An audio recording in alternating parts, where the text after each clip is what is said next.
vamos a enfocar un poquito más a los eventos adversos que se suscitan con más comunes, no nada más en la terapia intensiva, sino en el área hospitalaria. Vamos a ver un poquito del sistema Vencer, pues que es un sistema que nos ayuda a dar ese reporte de todos esos eventos que se presentan para mejorar la calidad de atención de nuestros pacientes. Es un mecanismo utilizado por enfermería para la detección y seguimiento de eventos adversos, eventos centinela y la cuasifalla, la identificación, prevención de riesgos, así como la implementación de estrategias para mejora. El hecho de que se levante el sistema Vencer, a muchos nos da como ese temor de qué nos va a suceder o qué nos va a pasar, pues simplemente se va a levantar, se va a inscribir al sistema que existe y eso nos va a ayudar a que se hagan mejoras para la atención de la calidad de nuestros pacientes. Es un sistema que se hace de manera anónima sin poner nombres para perjudicar a nadie. Entonces, pues ahora sí que todos lo podemos hacer, no nada más es de las jefas. En nuestro hospital existe un QR y a través de ese QR tú puedes levantar y reportar un evento adverso, cuasifalla o centinela. Pues también tiene que estar involucrado lo que son las acciones esenciales para la seguridad del paciente, en este caso la número 7, que es generar información sobre las cuasifallas, eventos adversos y centinelas, mediante una herramienta de registro que permite el análisis y favorezca la toma de decisiones para que a nivel hospitalario se prevengan su ocurrencia y a nivel nacional se permita emitir alertas para evitar que acontezcan estos eventos. ¿Qué quiere decir? Que a nivel hospitalario se levantan esos sistemas Vencer, se mandan a la plataforma y de ahí llegan a nivel nacional. Se ven cuáles son los eventos que más comunes se presentan en el área hospitalaria y se trata de hacer programas para evitar esos eventos. Se dice que por cada 30 cuasifallas se hace un evento adverso y por cada 60 eventos adversos se hace un centinela. Eso quiere decir que si nosotros reportamos esos eventos, esos 30 cuasifallas, podemos evitar que se llegue a un evento adverso y si se nos notifican esos eventos adversos, podemos evitar a llegar a lo que es una cuasifalla. Entonces, por eso es importante que todos tomemos pues esa iniciativa de levantar el sistema Vencer, les digo, es de manera anónima y no necesariamente deben de poner el nombre. Una crucifalla es un acontecimiento o situación que podría haber tenido como resultado un accidente, herida o enfermedad, pero no lo hizo por casualidad o por intervención oportuna. El ejemplo más común es que cuando preparamos un medicamento nos acercamos a nuestro paciente y les preguntamos si es alérgico a algún medicamento. En ese momento el paciente nos dice que es alérgico a ese medicamento que nosotros le íbamos a administrar. Entonces, pues podemos evitar eso. Entonces, luego a veces pasa que en el expediente o en la identificación no está que el paciente es alérgico o simplemente se pasa en la historia clínica, pero por eso es importante al momento de acercarnos y administrar un medicamento, si el paciente está, pues ahora sí que no está intubado, preguntarle y si no también a los familiares. En el evento adverso es un suceso imprevisto, inadecuado o potencialmente peligroso, establecimiento de atención médica. Estos eventos pueden ser prevenibles o no prevenibles, es que es el resultado no deseado, no intencional que se habría evitado en el cumplimiento de los estándares del cuidado asistencial y disponible en un momento determinado. Y los no prevenibles es el resultado no deseado, no intencional, que se presenta a pesar del cumplimiento de los estándares del cuidado asistencial.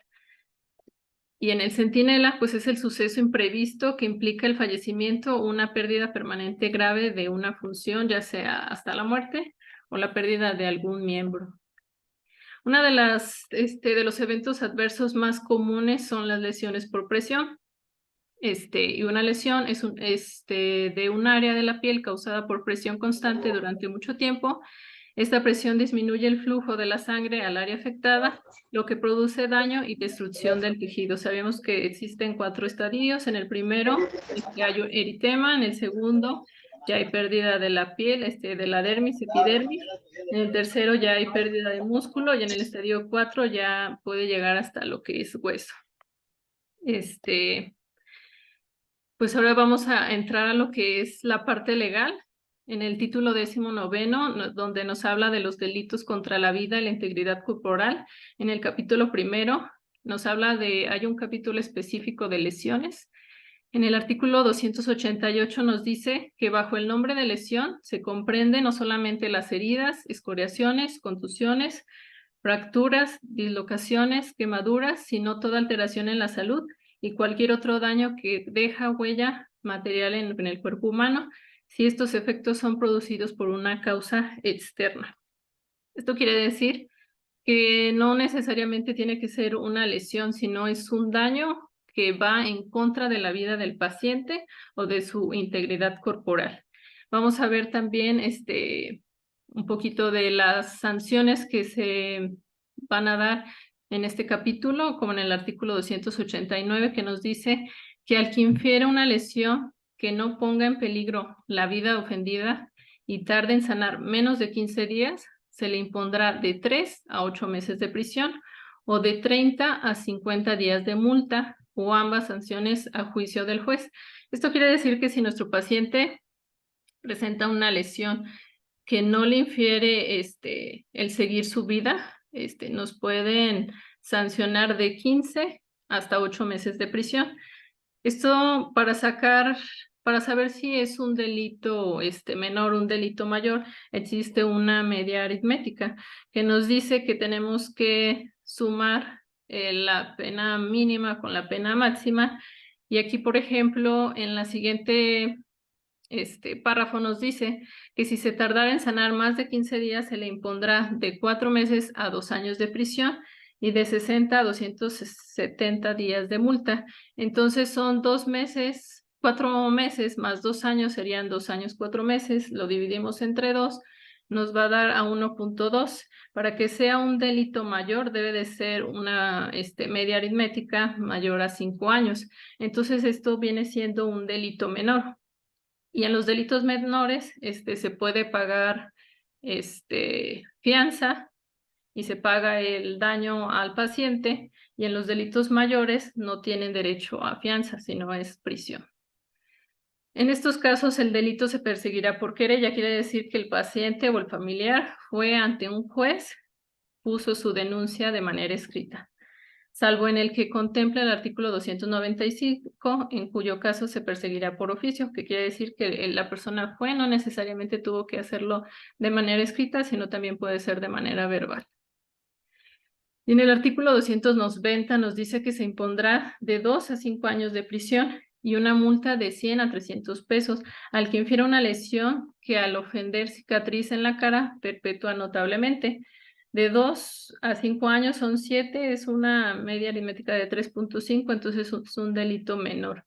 Pero qué es lo que va a pasar? Se va a sancionar a la persona, tiene que pagar la indemnización en este caso se va a pagar el daño que se le hizo al paciente por esa lesión en la cara. Pasó mucho esto en los pacientes que teníamos pronados por COVID. Pues afortunadamente, si nosotros en nuestros registros de enfermería ponemos la justificación del por qué no podemos movilizar a nuestro paciente, del por qué su estado hemodinámico, su estado neurológico no nos permite hacer esa movilización, mientras nosotros hagamos nuestros registros de enfermería adecuados, o sea, es una forma legal de que nosotros podemos justificarle a un juez el costo-beneficio que está teniendo nuestro paciente. No quiere decir que por el hecho de que se le haga una lesión en atención hacia el paciente, todo el tiempo sea culpa, pues ahora sí que del área de la salud. No necesariamente, sino que siempre hay que usar nuestra hoja de enfermería como nuestro respaldo y anotar todo. Si nuestro paciente, por ejemplo, viene de urgencias, si ya viene con una lesión de fuera, o sea, de casa, desde el momento en que llega, pues hay que hacer esas anotaciones y avisarle al jefe para que eso sea nuestro respaldo, porque luego de urgencias pasa a piso y en piso no lo reportan, en urgencias no se reportó o así sucesivamente. Entonces hay familiares, porque ha sucedido, de que se aprovechan de eso, meten demanda y lo que quieren es pues dinero y simplemente saben que pues ellos la llevan de ganar si no se hubo una adecuada notificación. En el artículo 292 nos dice que se impondrá de 5 a 8 años de prisión al que infiera una lesión de la que resulte una enfermedad segura o probable e incurable. La inutilización completa o la pérdida de un ojo, de un brazo, de una mano, de una pierna o de un pie o de cualquier otro órgano, cuando quede perjudicada para siempre cualquier función orgánica o cuando el ofendido quede sordo, impotente o con una deformidad incorregible. Se impondrá de 6 a 10 años de prisión al que infiera una lesión a consecuencia de la cual resulte una incapacidad permanente para trabajar, enajenación mental, la pérdida de la vista o del habla o de las funciones sexuales. Por ejemplo, aquí también existe, nos habla de las sentencias que se están dando. Por ejemplo, aquí de 6 a 10 años, aquí sí es un delito mayor porque la media aritmética está por encima de los 5 años y también aparte de los años de prisión se tiene que pagar el daño hecho o realizado hacia el paciente y no se cobran, hay unos que se cobran por salarios mínimos y hay unos que se cobran por UMA, que son las unidades médicas y de actualización, que equivalen a 103.70 pesos por día. Entonces luego hay sanciones que van desde los 300 UMAS hasta las 200 o 2000 UMAS, que eso equivaldría a más de 180,000 pesos. Más aparte, se tiene que pagar la sanción con la prisión. O sea, no nada más es la prisión, sino que también se tiene que pagar el daño que se le realizó al paciente. También aquí nos habla un poquito de el capítulo 2 del homicidio. Suena un poquito fuerte la palabra, pero también son cosas que ante un juez se han llegado a dar, que puede ser homicidio culposo o doloso, dependiendo sea el caso, y nos dice el artículo 302 que el que cometa delito de homicidio es el que priva de la vida a otro. Entonces sucede a veces que me platicaban un caso de una guardia que llegan, le apagan todas las infusiones, llegan, le apagan el ventilador, el paciente todavía tenía latido, estaba con frecuencia cardíaca, todavía tenía presión. Entonces comentaban que pues al final de cuentas eso había sido un homicidio porque el paciente terminó falleciendo agónicamente. Entonces, una cosa es la limitación del tratamiento terapéutico, que eso sí es justificable ante la ley, pero si entraran los peritos y determinaran que realmente la causa de la muerte no fue de manera natural, ahí entraría o se categorizaría como homicidio. Y para que esto sea como prescrito ante la ley, pues nos dice que debe de tener 3 características en el artículo 303.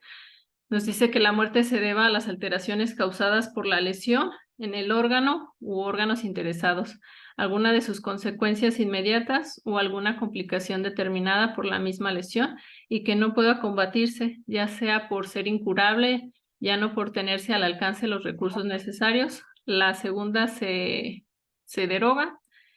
La tercera, que se encuentre el cadáver del occiso, se declara por 2 peritos después de hacer la autopsia, cuando sea necesaria, que la lesión fue mortal, sujetándose para ello a las reglas contenidas en este artículo, en los 2 siguientes y en el Código de Procedimientos Penales.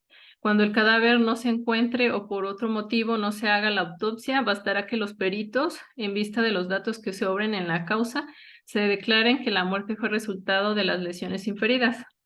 Esto quiere decir que también el fallecimiento de los pacientes también nos pueden meter demanda o denuncia por homicidio, ya sea doloso o culposo, y si es comprobable, pues son de 12 a 24 años de cárcel. Del Código Penal Civil, de las obligaciones que nacen de los actos ilícitos, el artículo 1910 nos dice que el que obrando ilícitamente o contra de las buenas costumbres cause daño a otro, está obligado a repararlo, a menos que muestre que el daño se produjo como consecuencias de culpa o negligencia inexcusable de la víctima. Y en el 1912 nos dice cuando el ejercicio de un derecho sea causa de daño a otro, hay obligación de indemnizarlo si se demuestra que el derecho no solo se ejerció a fin de causar el daño sin utilidad al titular del derecho. Hay una tabla de valoración de incapacidades que la ley federal nos dice que en base a esas tablas es el porcentaje con el que se debe de indemnizar a la persona. Nos dice que del 2% al 55% del salario por amputación, según el miembro amputado y la altura de la amputación. Eso quiere decir que si los familiares nos demandan de manera penal, ese es un castigo, pero también nos pueden demandar por daño civil, que es daños a la moral a la persona, y por daños administrativos. De esas tres formas es como pueden proceder esas demandas, y la equivalencia mayor o el tope máximo en cuestión económico equivalen hasta 30 millones de pesos, que son a favor de la persona demandada si se comprueba que los daños fueron pues ahora sí que por negligencia y por no actuar en base a la ley Artitz. Entonces, ese es el monto máximo que se ha pagado, 30 millones de pesos, a una persona porque demandó en base a lo penal, a lo civil y a lo administrativo. Entonces, les quise poner un poquito de todo para que, pues tener un panorama más extenso de que al final de cuentas nos pueden demandar no nada más de una forma, sino que de diferentes formas. Y la indemnización va a ser en base a esa tabla de valoración que está en la Ley Federal de Trabajo. Y en el artículo 1915, la reparación que debe constituir a la elección del ofendido en el restablecimiento de la situación anterior, cuando ello sea posible, o en el pago de daños y perjuicios, cuando el daño se cause a la persona y produzca la muerte, incapacidad total permanente, parcial permanente, total temporal o parcial temporal. El grado de la reparación se determinará atendiendo a lo dispuesto por la Ley Federal de Trabajo. Para calcular la indemnización que corresponde, se tomará como base la unidad de medida y actualización y se extenderá al número de unidades que para cada uno de la incapacidad mencionada señale la Ley Federal del Trabajo. En caso de muerte, la indemnización corresponderá a los heredados de la víctima. Entonces, si nos demandan y gana la demanda, si el familiar falleció, pues ahora sí que la indemnización queda heredado a la víctima y se tiene que pagar esa indemnización ahora sí que de por vida. ¿Y nosotros cómo nos podemos respaldar para que esas demandas no procedan, o que los peritos al momento de analizar los casos digan que se actuó en base a los principios de bioética, los principios de la ley Artitz, en base a las normas, en base a las guías de práctica clínica, en base a los manuales?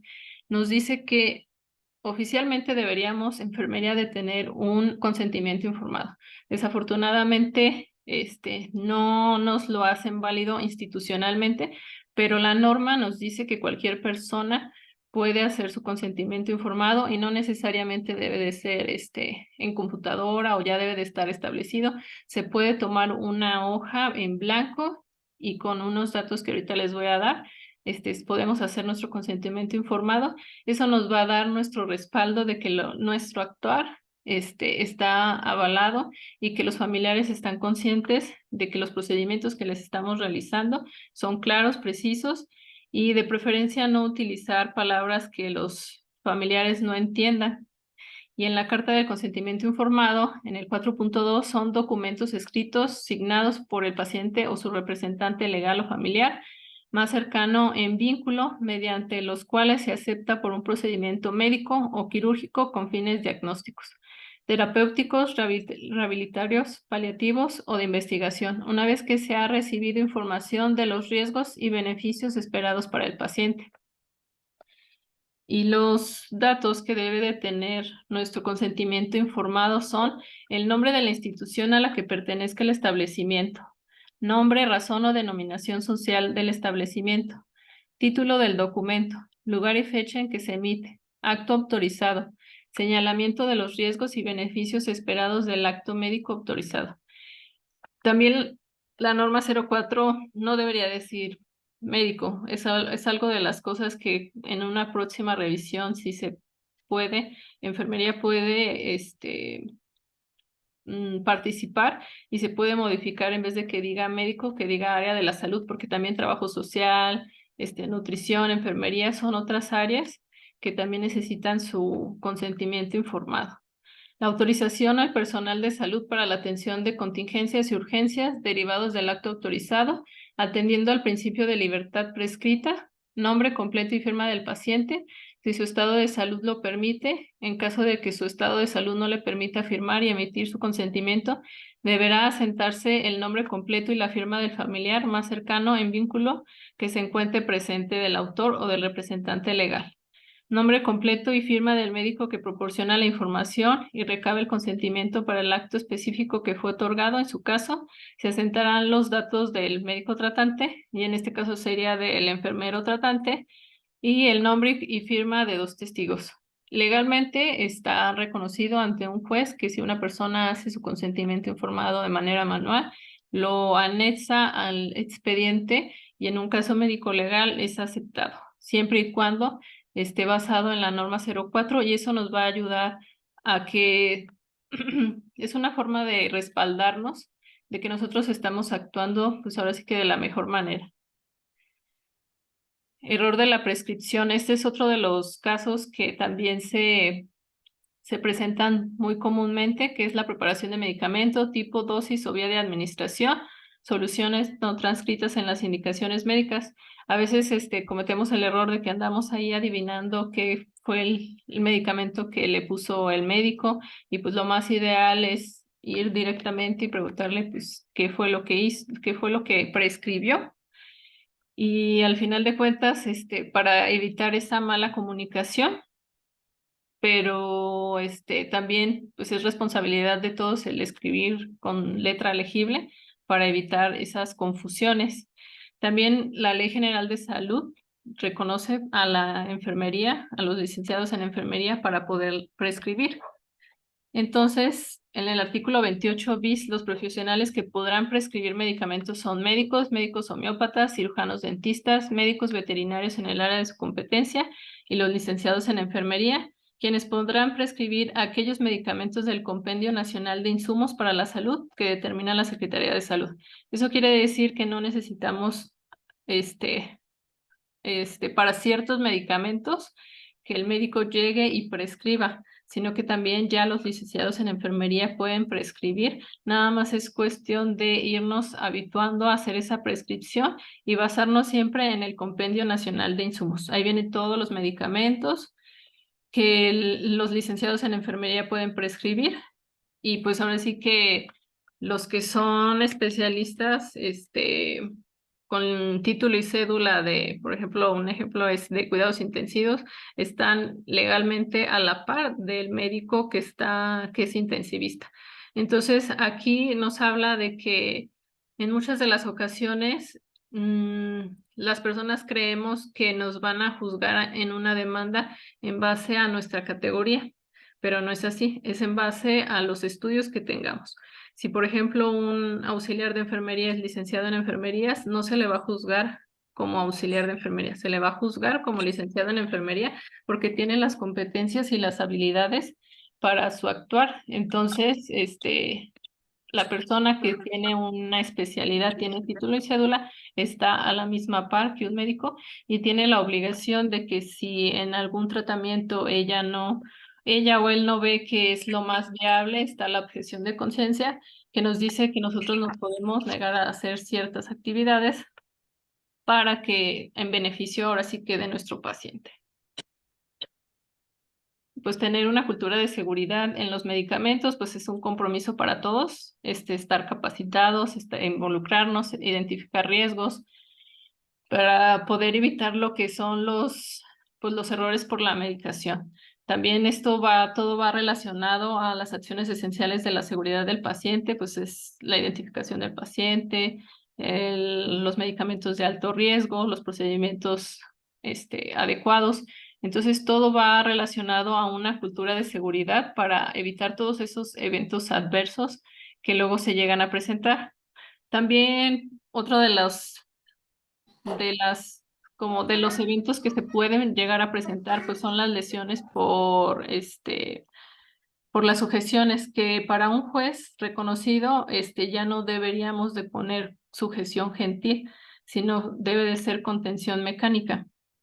Esa es la palabra adecuada que un juez reconoce que el significado es muy similar a la sujeción y que no necesariamente necesitamos al médico que nos ponga ahí ponerle sujeción, ya si el paciente está en una ventana neurológica, entonces hay que evitar esos riesgos, se la ponemos, pero ya no el poner sujeción gentil, sino poner contención mecánica.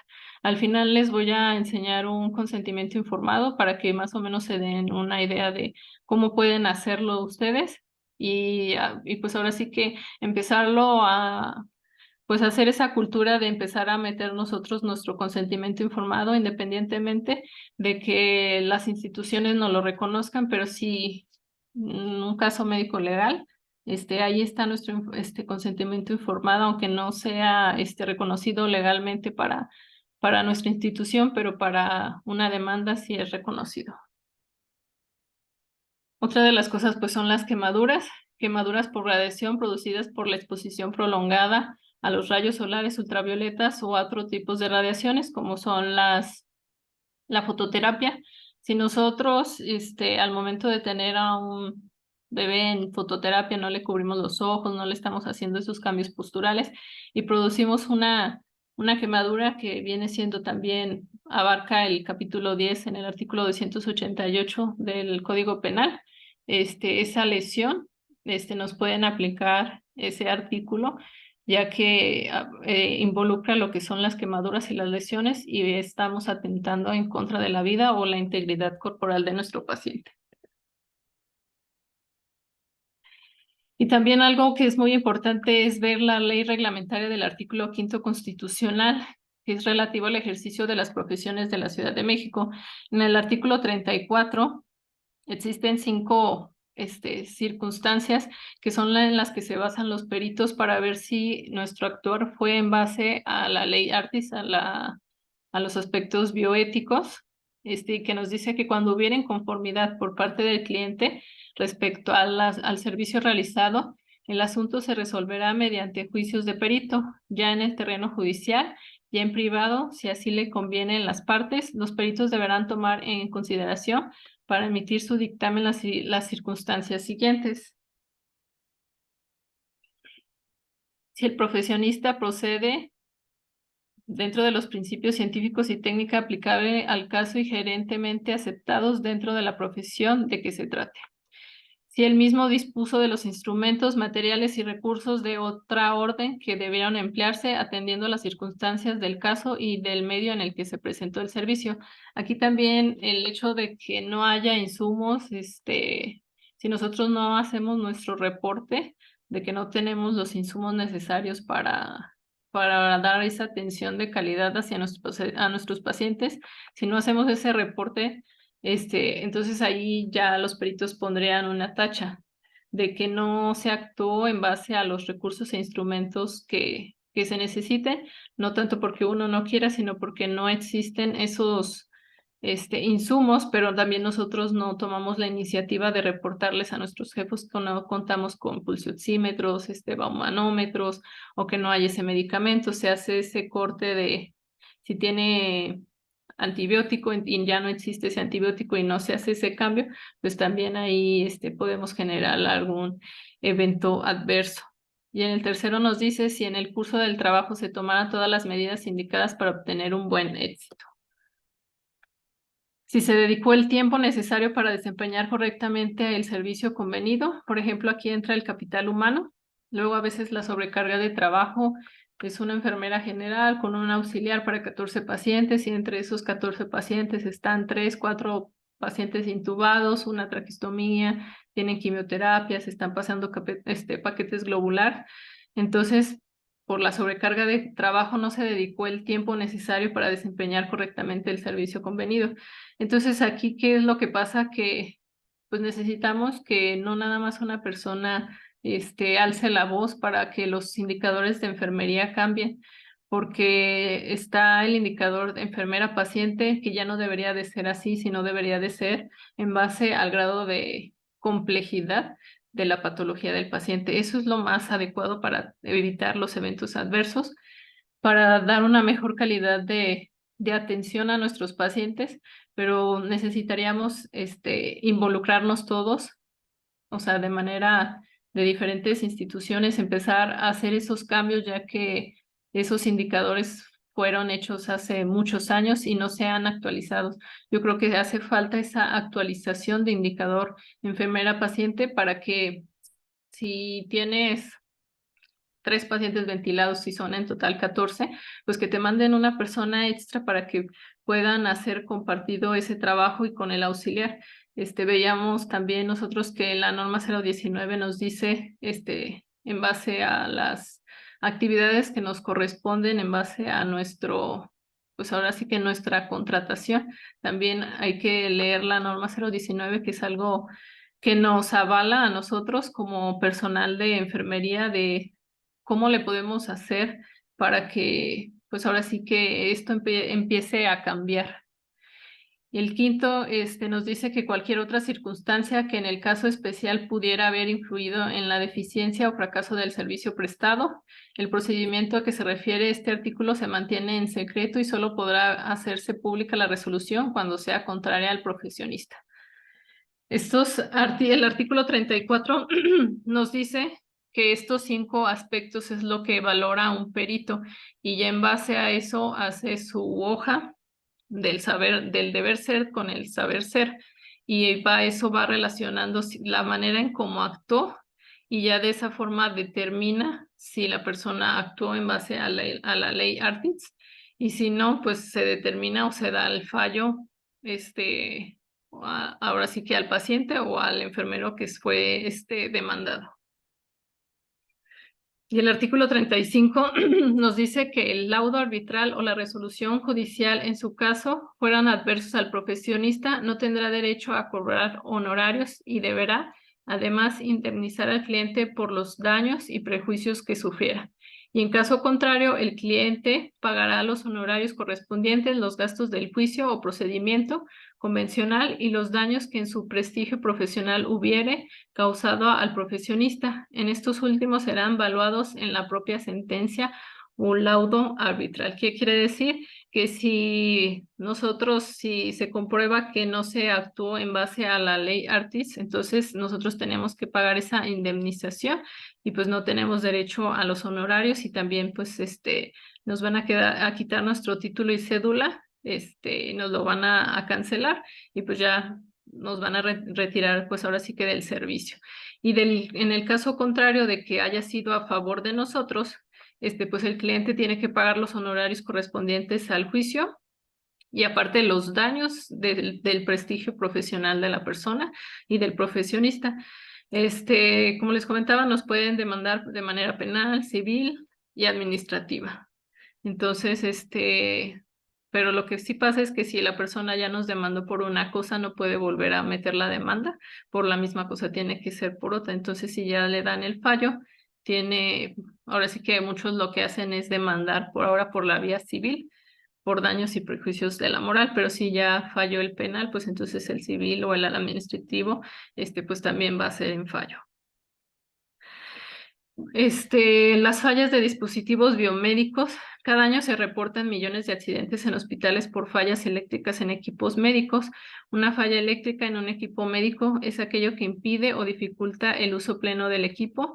Fallos de la corriente eléctrica, pérdida de la energía o falla en el incendio. Por ejemplo, si nosotros nos toca recibir nuestro carro de paro y no checamos que el desfibrilador prenda y entonces ya llega, cae un paciente en evento y al momento de encender no enciende, pero si nosotros reportamos en nuestro inventario que desde que llegamos no estaba funcional, se le avisó al jefe, entonces eso es una forma de nosotros respaldarnos de que nosotros dimos aviso y que pues ahora sí que se necesitó y que no estaba ese dispositivo tenía fallos.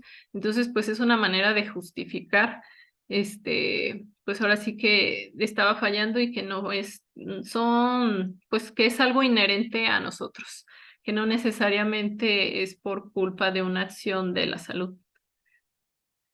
El error en sitio quirúrgico, que comprende aquella cirugía que se realiza en el lado erróneo, es en una zona anatómica errónea, en el paciente erróneo, en la que se realiza un procedimiento diferente al plan. Ha pasado que aquí como dice la imagen, se extrae el riñón sano por accidente. Pues realmente no debería de suceder este tipo de cosas, pero sucede. Para eso está nuestra hoja de cirugía segura, donde se hace el marcaje, tanto la enfermera general o la circulante que va a estar en la sala tiene la obligación de ir a revisar a su paciente, ver dónde es el marcaje, la enfermera quirúrgica también, el anestesiólogo y el médico cirujano. Esa hoja nos respalda de que yo, por ejemplo, si soy enfermera circulante, yo sí fui, firmo, si la instrumentista fue, pero el anestesio fue, pero el cirujano no fue a ver al paciente, no hizo su marcaje porque ya se confió, porque ya lo había visto en la consulta.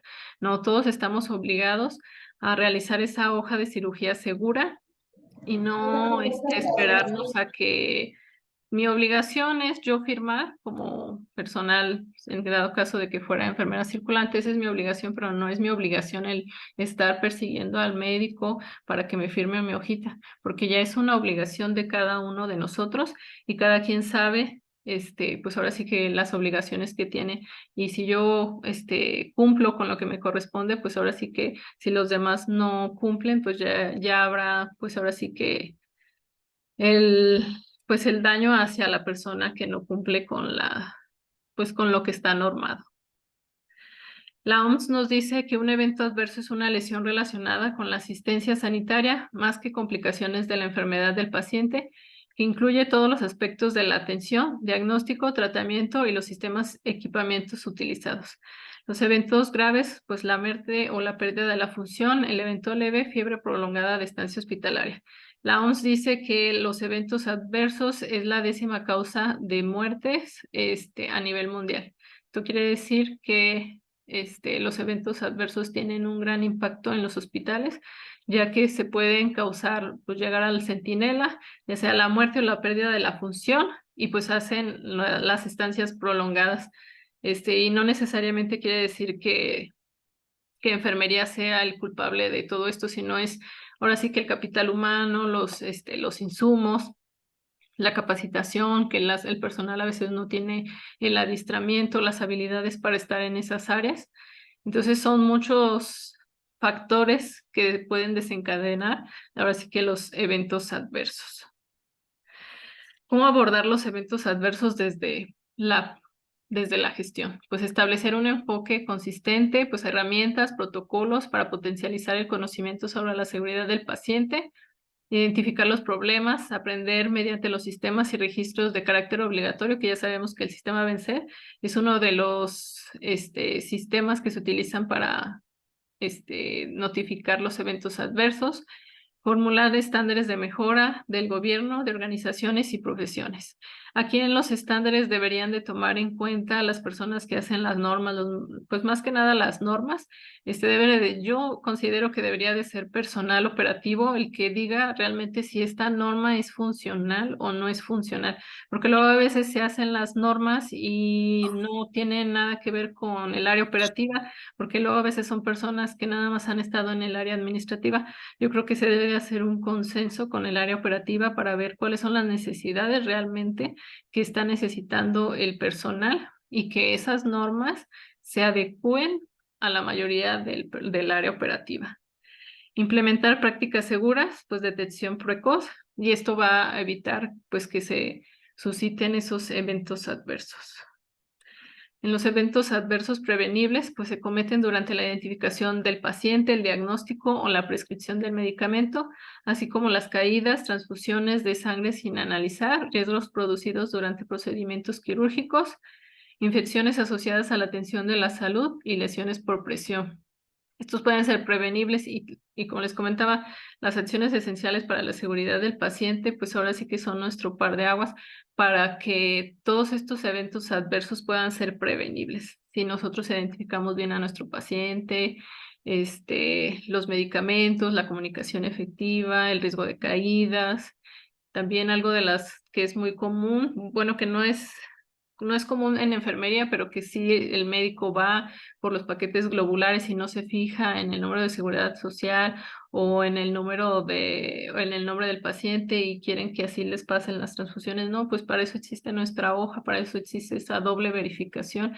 Entonces, enfermería siempre está ahí como viendo que no se cometan los errores. Entonces, pues es una educación que se nos ha transmitido, que enfermería es como más cuadrada en ciertos aspectos para hacer las cosas, pues ahora sí que lo mejor que se pueda, para evitar, pues ahora sí que los eventos adversos, ya que somos la área más desprotegida, ya que no contamos con seguros como los médicos que tienen sus seguros que si los demandan, les cubren millones de pesos para pagar esas indemnizaciones y pues la enfermería está desprotegido en ese aspecto. En el modelo organizacional de la casualidad de sucesos, pues en las organizaciones y la cultura, los factores que contribuyen, pues el paciente, el individuo, el equipo, el ambiente también. A veces el aire acondicionado también eso está contaminado, eso provoca una infección de una herida quirúrgica y luego a veces esos no lo llegamos a reportar porque a veces no nos damos cuenta o no es tan fácil de identificarlo. En las acciones inseguras por las omisiones y las negligencias, por ejemplo, si voy a administrar un medicamento, o sea, concentrarme en que voy a administrar ese medicamento para que al momento de ir luego no suceda ese medicamento no era para ese paciente, era para el otro. Entonces, yo creo que es concentrarnos en lo que estamos haciendo y ya después, si tenemos tiempo, pues podemos ver otras cosas. Y también lo que les comentaba de la norma 019 también tiene que ver los eventos adversos en base pues a las habilidades y competencias del personal de enfermería. La norma 019 nos dice en el 4.2 que los cuidados de enfermería de alta complejidad son a los que se les proporcionan al paciente que requieren de atención especializada, usualmente en áreas de atención específica, donde comúnmente el cuidado es individualizado, se apoya con la utilización de equipos biomédicos de tecnología avanzada y personal de enfermería especializado en la rama correspondiente. Esto quiere decir que los enfermeros especialistas y los licenciados en enfermería son los que deberían de atender a los pacientes intubados. En base a la norma, legalmente estábamos viendo que los enfermeros generales que no tienen licenciatura, que son de carrera técnica, no deberían de dar atención a los pacientes intubados. Desafortunadamente, es algo que se debe de trabajar para que se acomode, pues ahora sí que por ejemplo, en el seguro apenas se va a reconocer lo que es la licenciatura. Entonces, estamos viendo cómo se va a acomodar a ese enfermero licenciado. Pues la norma 019 dice que puede atender al paciente intubado. Entonces, como es una costumbre y como enfermería siempre, pues hemos permitido que, pues ahora sí que nos sobrecarguen de pacientes. Entonces, de preferencia, legalmente debería de ser el que el paciente intubado lo atienda un licenciado en enfermería o un enfermero especialista. El enfermero general nos dice que son los cuidados de mediana complejidad a los que se proporcionan al paciente que se encuentra en un proceso mórbido que no requiere de alta tecnología. Los cuidados se relacionan con el grado de dependencia de la persona para cubrir sus necesidades de salud.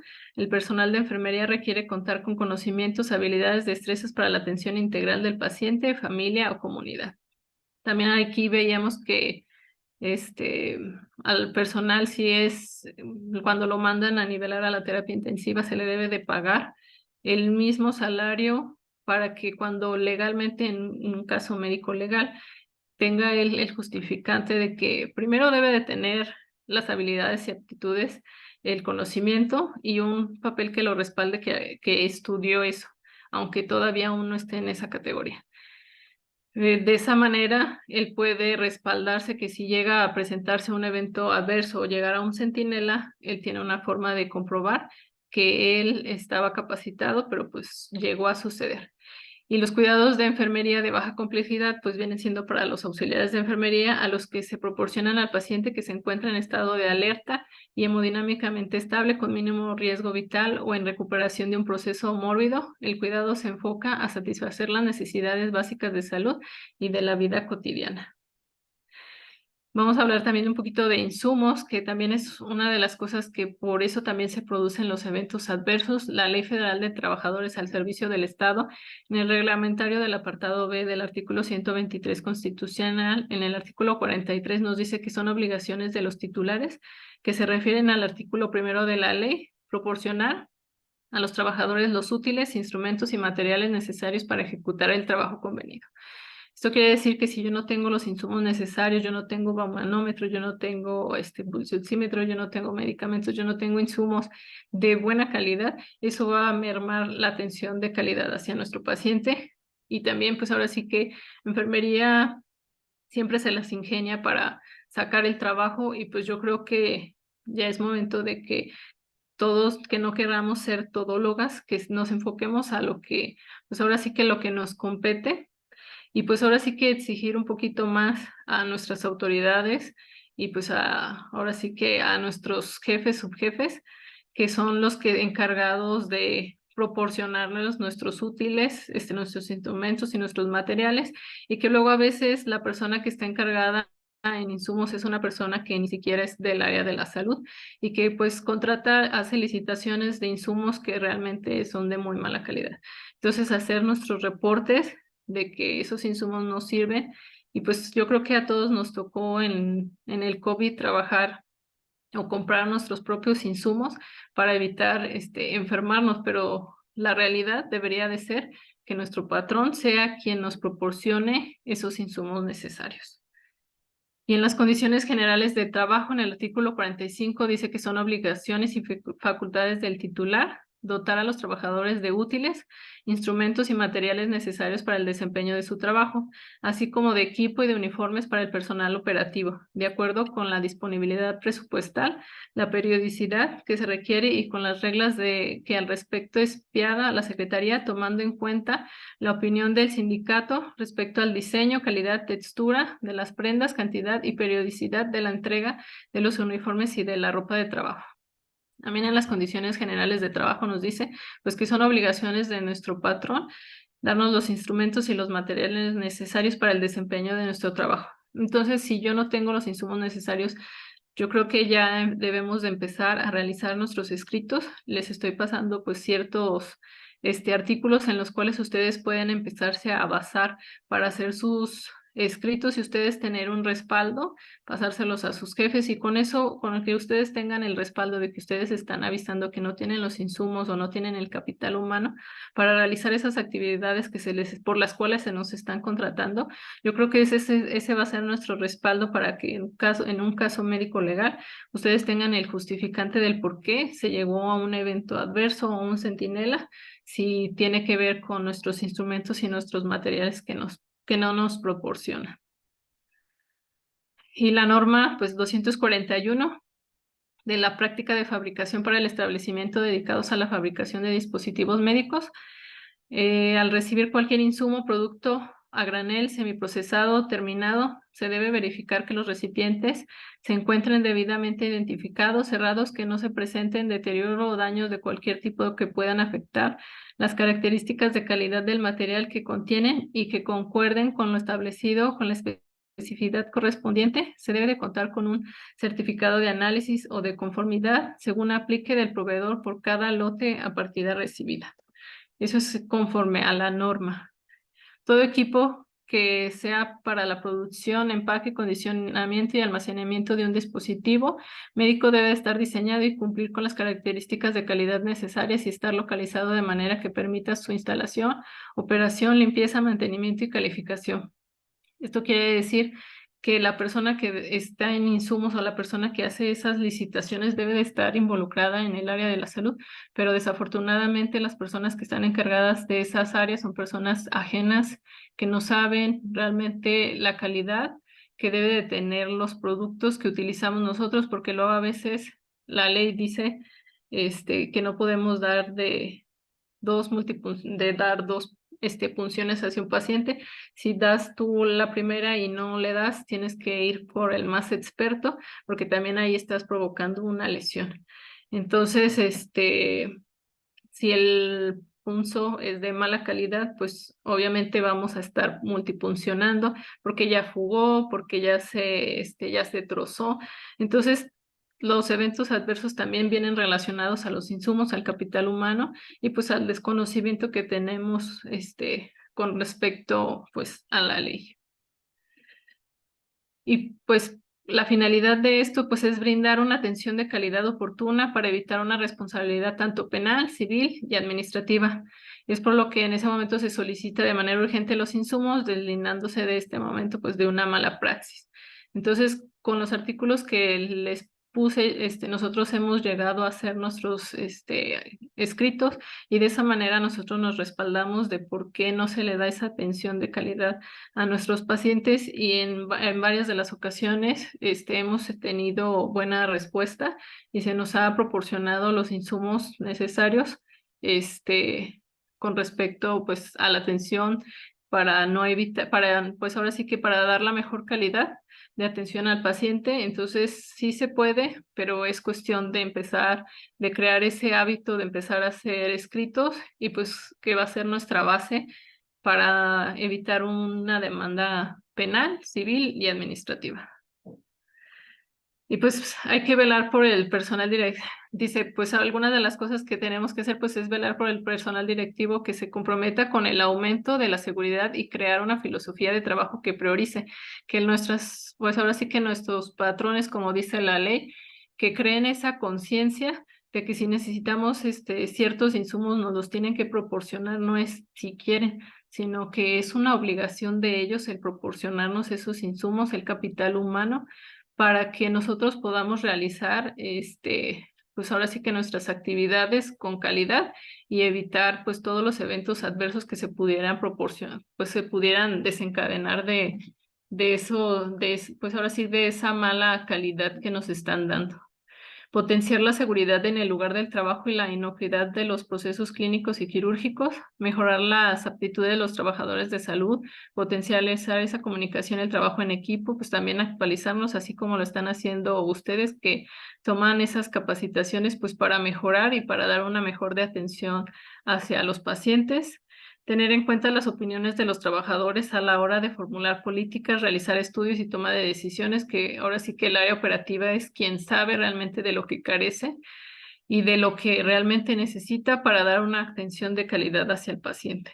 Establecer sistemas para notificar los incidentes relacionados con la seguridad del paciente a fin de aprender de ellos y introducir continuamente, pues ahora sí que mejoras.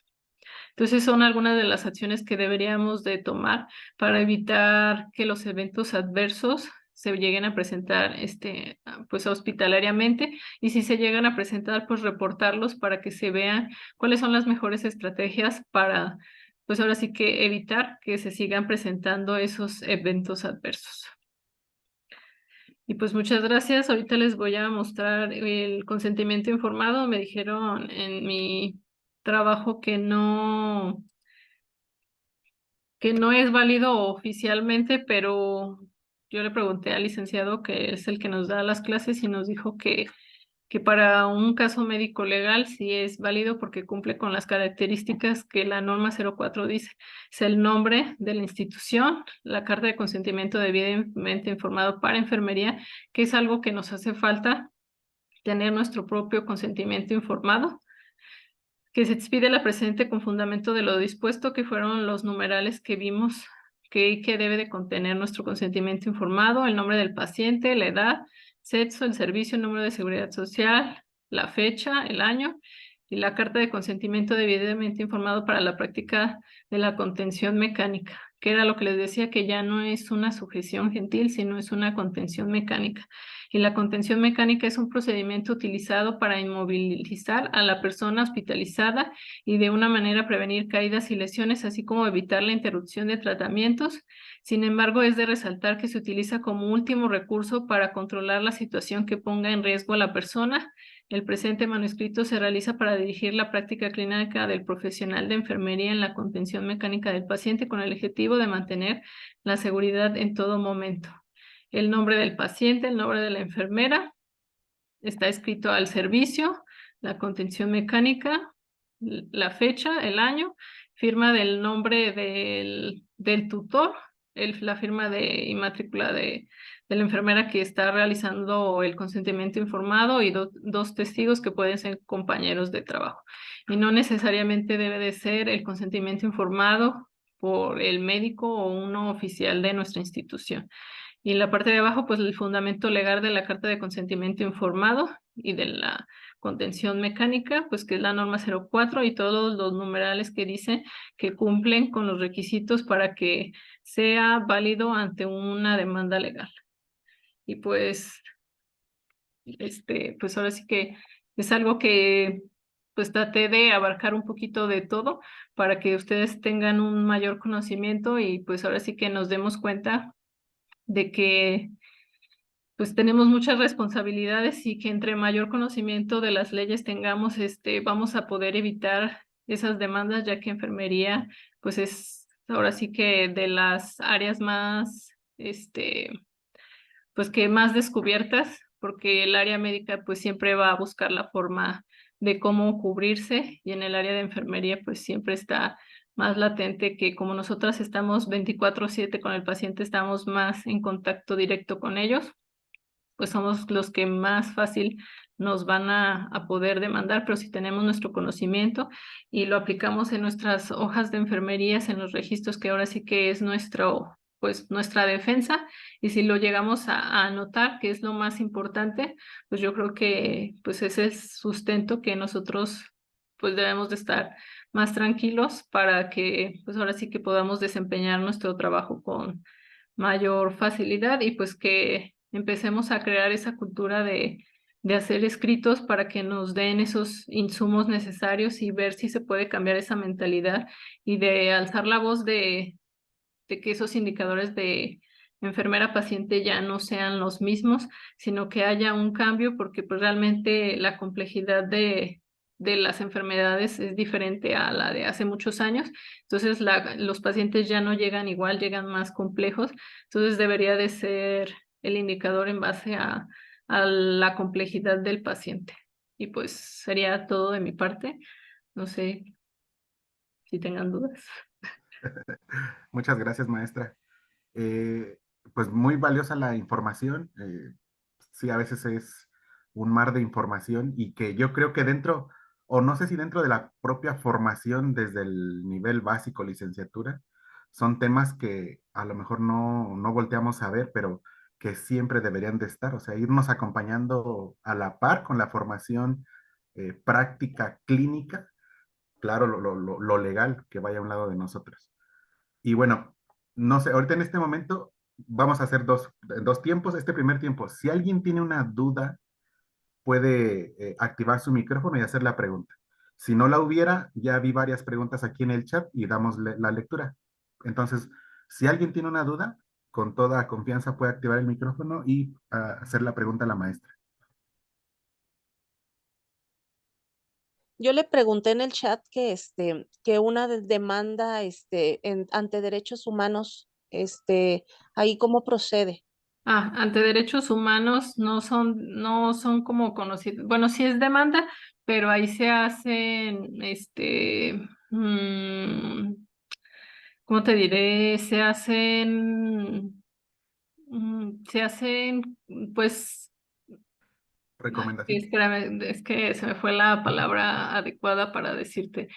No hay como un castigo, sino que se hace como una corrección.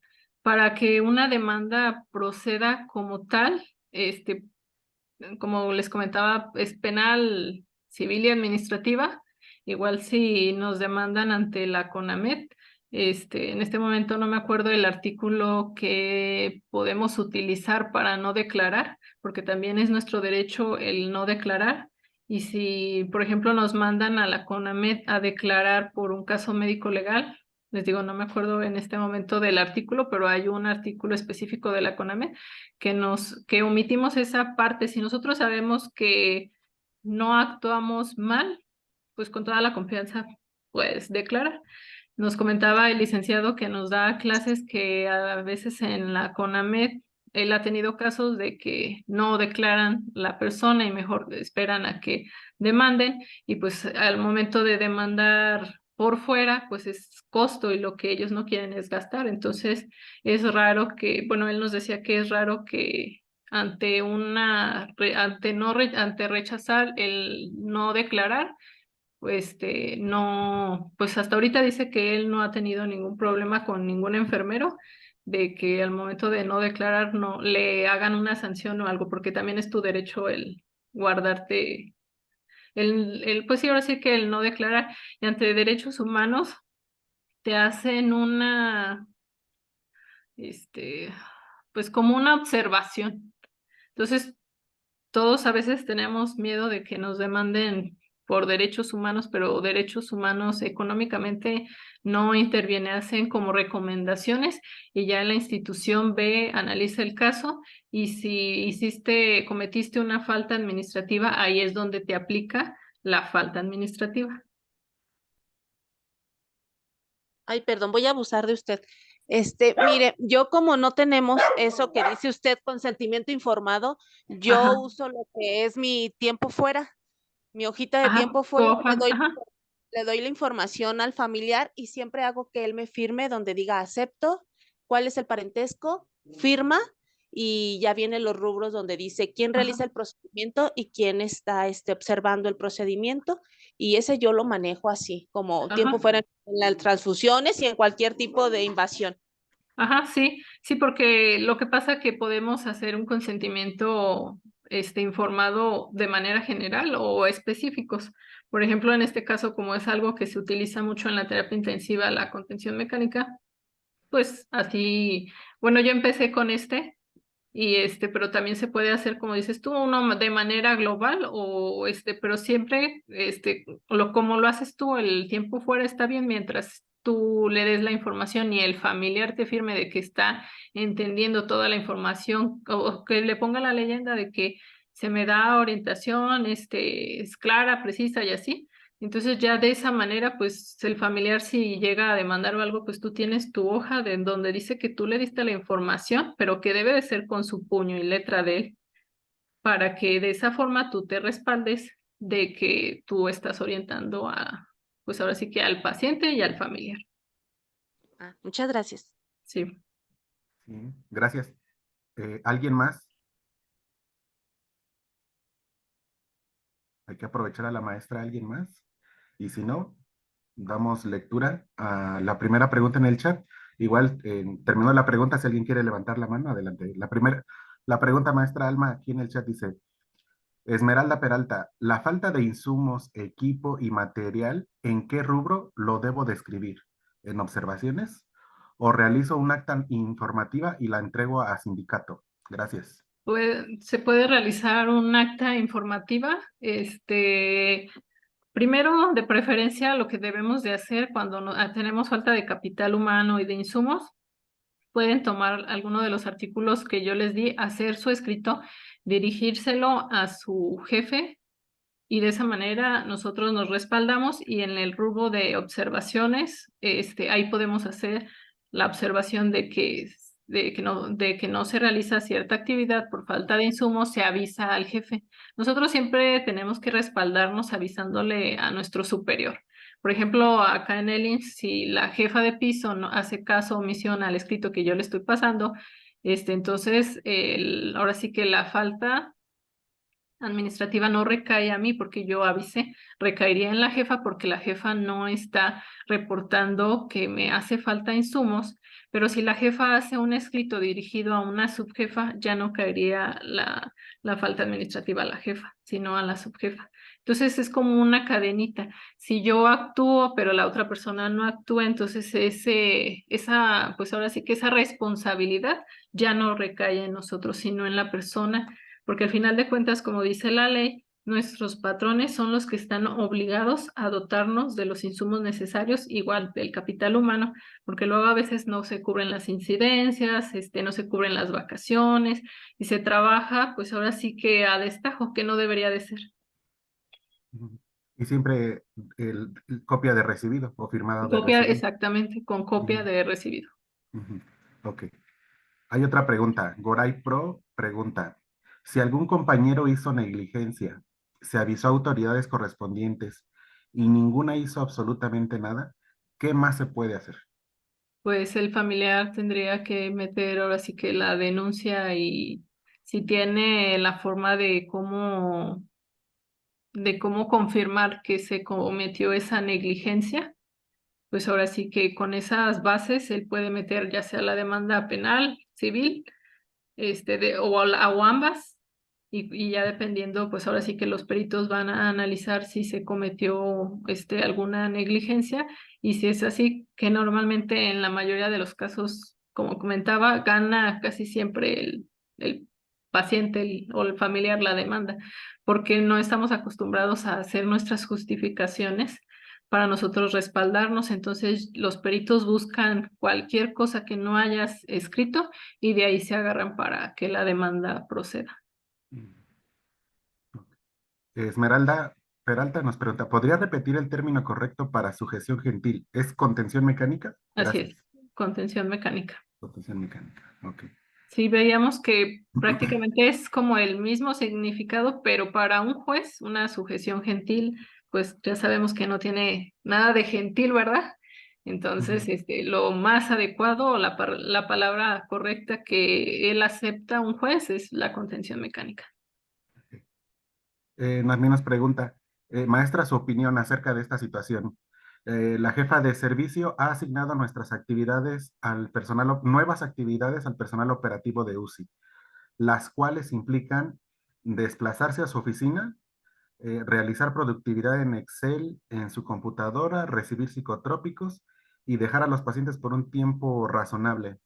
Esta situación puede producir eventos adversos. No tenemos telemetría. ¿El oficio o escrito que nos sugiere es solo para el sindicato o también a la dirección médica y de No, enfermería? Gracias. tiene que ir dirigido a la dirección médica, a enfermería y una copia al sindicato. Y, o sea, esas tres guardar, ahora sí que te firmen de recibido y darle copia a cada una de esas. En dado caso de que no haya una respuesta, la Ley Federal del Trabajo, si no más me acuerdo en el artículo 17, nos dice que no debe de ser un tiempo máximo de 90 días bueno, de 30 días para recibir una respuesta. Si nosotros no tenemos una respuesta de nuestro director, de nuestra enfermería pues ahora sí que la copia para sindicato nada más es para que esté enterado de que se metió el escrito.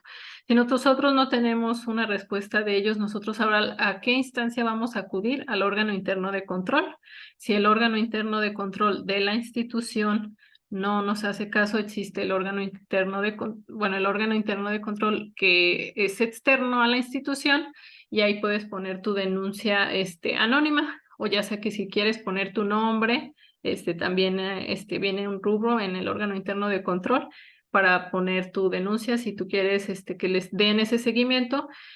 este no tardan más de un mes en hacerte la contestación.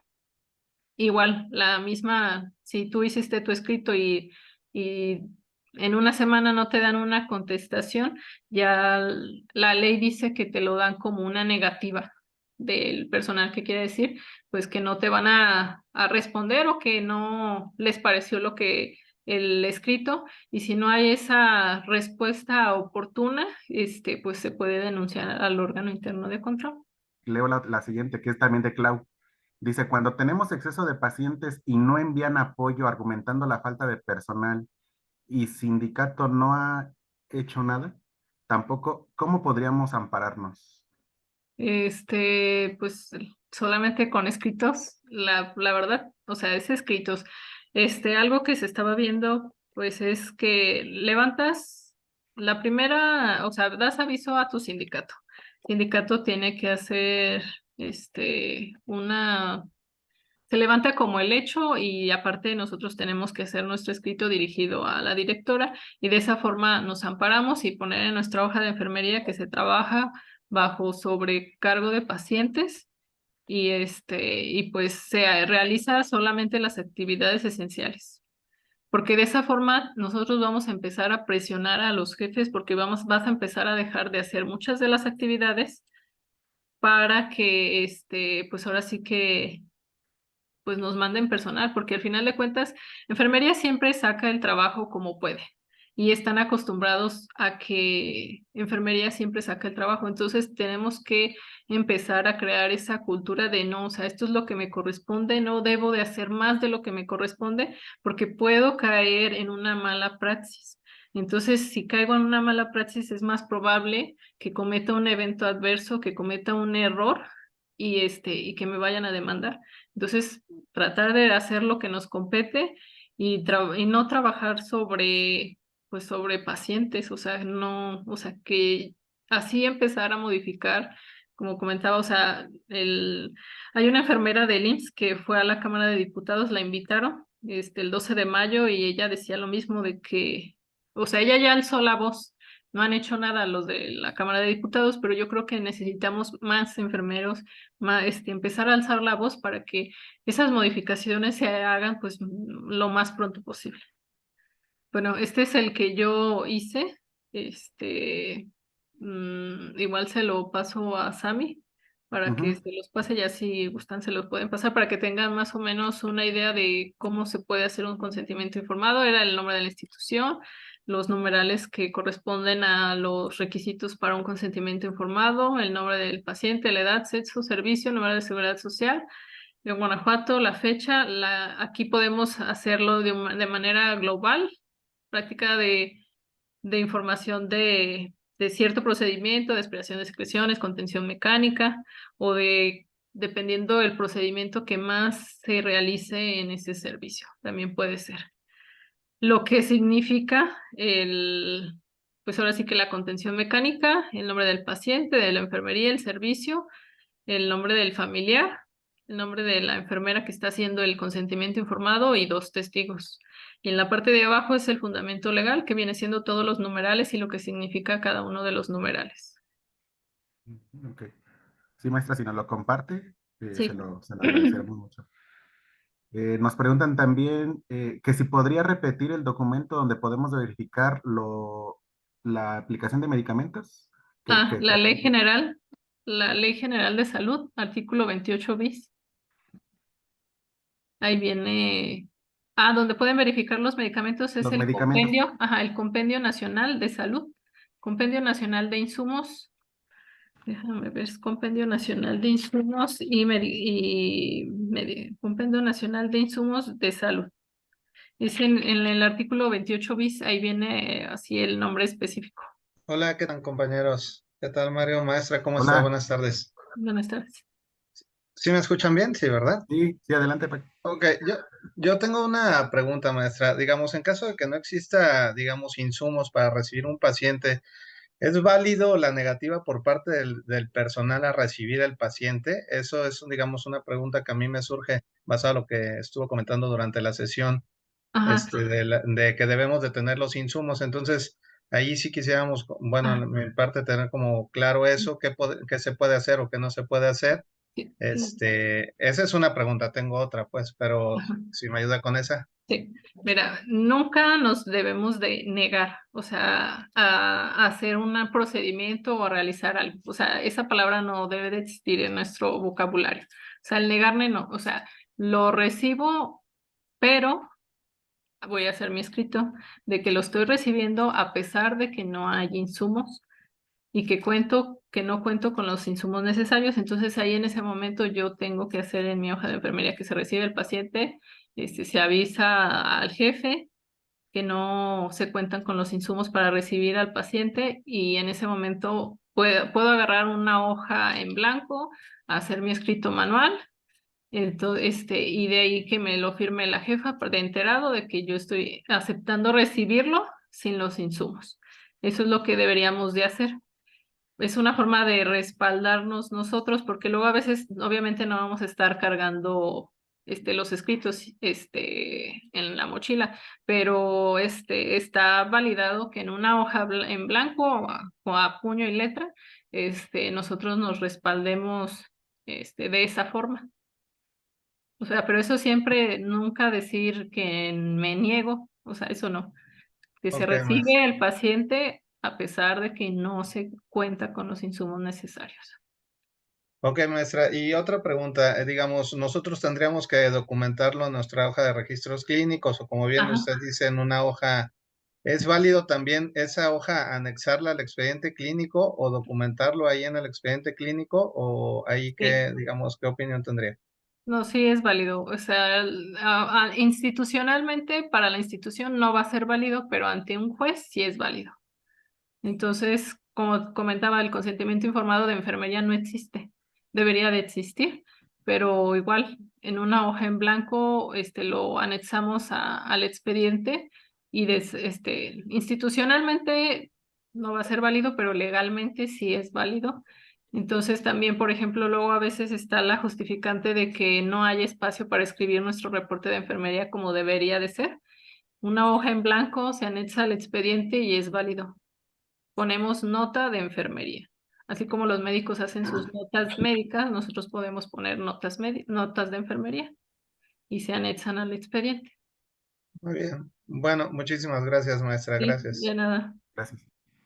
Maestra Marisol López, ¿cuánto es el tiempo mínimo para que se meta una demanda después de un evento adverso? ¿Cuánto es el tiempo mínimo? Pueden pasar hasta 10 años de manera penal.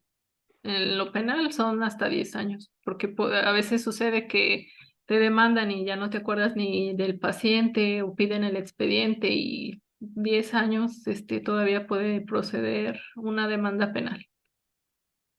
Gracias. Ruth nos pregunta, ¿cómo podemos ampararnos si en lugar de un compañero especialista en UCI nos envían un enfermero general para la atención de pacientes? ¿Sobre quién cae la responsabilidad de dichos pacientes? ¿Sobre quién? Pues de la persona que aceptó la nivelación y en dónde se pueden respaldar en la norma 019 en el apartado 4.2. Ahí dice de las actividades de alta complejidad. Nos comentaban que puede ser un enfermero que ya tenga la especialidad, pero que aunque el instituto aún no le haya dado ese reconocimiento, pero él tiene ya un papel que lo respalda, que es especialista. Porque luego pasa, bueno, yo creo que a todos nos llegó a pasar porque yo lo llegué a hacer. Yo me fui a nivelar a la terapia intensiva mucho tiempo, yo no tenía el papel. Entonces, pues afortunadamente no pasó nada, ¿verdad? Pero si hubiera pasado, yo no tenía ese respaldo que diga que yo tengo el conocimiento. Esa es una. Y la otra que te deben de pagar, como especialista. Esa es la otra forma que te piden que debe de estar respaldado, para que sea reconocido que si en dado caso llega a pasar algo, pues ahora sí que tenías el conocimiento y te estaban pagando como especialista. Bueno, en el chat, maestra, son todas las preguntas, y las demás son Ok. felicitaciones y agradecimientos por la excelente ponencia. No, No sé muchas si, gracias. si hay alguien más que quisiera escribir o hacer su pregunta. Yo tengo una por último, Mario, Sí, maestra. sí, adelante, Paco. Digo, ahí voy a abusar de su confianza. Digamos, hay algunas unidades donde evidentemente hay deficiencia, digamos, del recurso humano. O sea, no es raro encontrarse unidades, incluso de terapia intensiva, donde no hay un médico crítico, digamos, por guardia. Entonces, a veces sí nos ayudaría usted que tiene toda la experiencia. Evidentemente, como bien lo dice, no deberíamos descartar la palabra de negarnos, pero ¿a qué o en qué punto nos deberíamos de parar cuando, digamos, quieren ingresar a un paciente y no hay, digamos, personal médico para darle manejo y, y obligan pues a la recepción de los pacientes? Entonces, es también muy común que suceda. Entonces, legalmente, pues obviamente tenemos como baches o estamos faltos de información Y a veces surgen este tipo de situaciones en las que es complicado saber qué es lo que tendríamos que hacer, porque al recibirlo, pues asumimos la responsabilidad, pero si no hay un curativo, un facultativo médico de darle el manejo, entonces ya genera un poco de incertidumbre al personal. Entonces sí sería de ayuda a ver si nos pudiera orientar en esta parte, maestro, que Pero, no sé si me expliqué. sí, por ejemplo, pero no hay personal médico porque no está o porque no está el recurso humano. No al recurso humano. No hay recurso humano. Por ejemplo, el paciente viene de urgencias y ahí sí hay recurso humano. Sí, Sí. digamos, yo en una unidad que participé no teníamos médico intensivista pediatra y era muy común que a falta de médico intensivista, pues obviamente había personal de enfermería adiestrado. Entonces Ajá.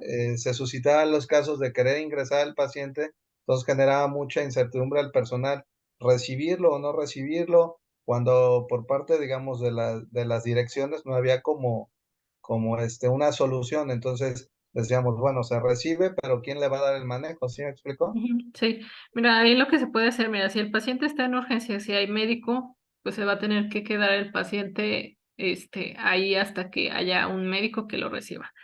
Y la otra es que le digas a tu jefe que te pase por escrito que se va a recibir sin médico y te puedo asegurar que diciéndole que te lo pase por escrito y hasta que tengas el escrito en mano, lo vas a recibir, te apuesto que no va a llegar el paciente porque acá pasó en la gineco una vez así que no había médico para recibir una paciente de obstetricia. La compañera exigió, no me niego, eso siempre hay que decirle, no me niego, pero yo ocupo un papel donde ustedes, el director y la jefa, se van a hacer responsables de que ustedes están aceptando que ingrese a la terapia sin médico. ¿Y qué crees que pasó? No le ingresaron a la paciente se quedó en recuperación hasta que llegó un médico que hizo, pues que hicieron que lo recibiera, porque al final de cuentas, si ellos aceptan los administrativos, el director, el subdirector, el director y la jefa, pues la responsabilidad por el escrito que te tienen que dar va a recaer en ellos y no en ti. Entonces, pues yo creo que se pudiera hacer de esa forma. Y Ok, pues nadie te puede obligar, ¿eh? O sea, al final de cuentas no nos pueden obligar porque al final de cuentas no están cumpliendo ellos con el capital humano y y pues es una forma de respaldarnos porque al final de cuentas pues el eslabón más débil pues es enfermería, desafortunadamente. ok. Muchísimas gracias, maestra. Sí, de nada.